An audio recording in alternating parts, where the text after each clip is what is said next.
Hey, believe it or not, Steelers training camp opens just over a couple of weeks. Paul Zeise, I'll start with you. Most important player on the Steelers offense, not named Ben Roethlisberger. I mean, I would think it would have to be Chukes Okorafor, right? I mean, he's the guy that's really most responsible for protecting Ben's blind side. I think he's a guy who probably, if you're being honest and fair, probably struggled a little bit last year on the right side. Now he's going to move to the left side. If he can't get it done, I think that offensive line has got some real issues, and they'll kind of, they'll have to do some things to try and protect him. So, I mean, if you're going to ask me to pick one, I would say him. I'd say Deontay Johnson. What is he? This is a guy that people were ready to drive to the airport and run out of town at times last year. This is another guy that at times looked like he could be an all-pro.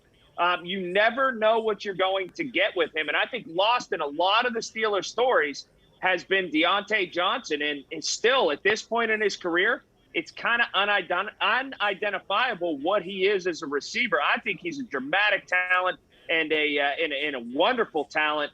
But we can't forget, not even getting through a half and getting benched in a very big game. What is Deontay Johnson? And he can really fit in this offense if he performs well. I mean, for me, I'm with Paul. It's Kendrick Green. I mean, he's the guy that's replacing the guy that might be a borderline Hall of Famer. I mean, heck, if he starts his opener by not snapping the ball over Ben's head, it's probably a step in the right direction.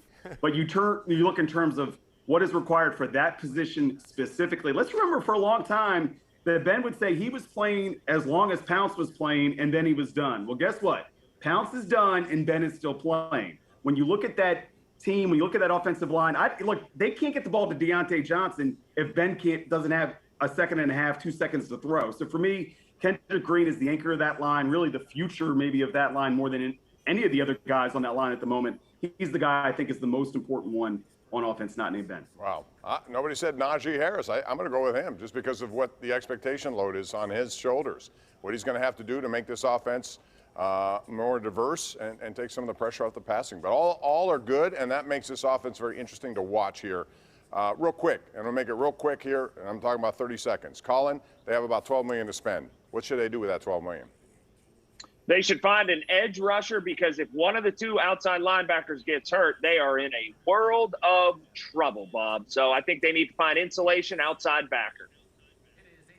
I would say go get another corner. I don't think they've got enough corners on this team that can really play at a high enough level that they're going to need them to do. So I would say go get a corner. I don't know. Do they get any interior defensive line guys that are at their peak and not near 30 or on the wrong side of it? I don't know. I'll be honest with you, I don't know who's out there. But that, to me, when you talk about trying to stop the run and not getting gashed, that front, they're great. They've also been injury prone. They're also getting older. They need depth there. All right, good stuff there. We're going to take a break, come back with more right here. It's the #1 Cochran Sports Showdown each and every Sunday night.